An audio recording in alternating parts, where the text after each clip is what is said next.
Today, President Biden will be traveling to Boulder, Colorado to survey the damage from those devastating wildfires there. More than 1,000 homes destroyed. As Alex Capriello reports, fire officials are now warning that the air quality could be a safety hazard.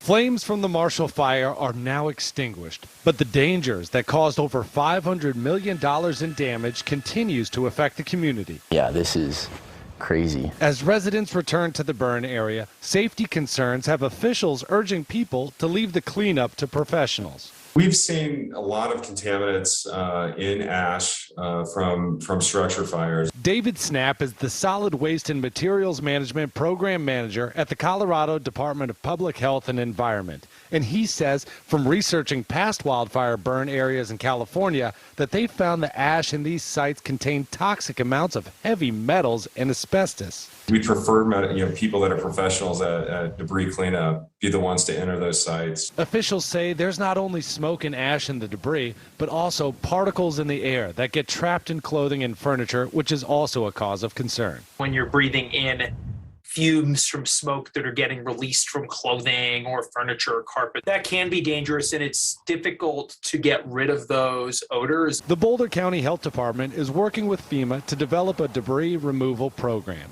The department says those who choose to conduct cleanups on their own will not be eligible for the program and will be responsible for state and local permit requirements.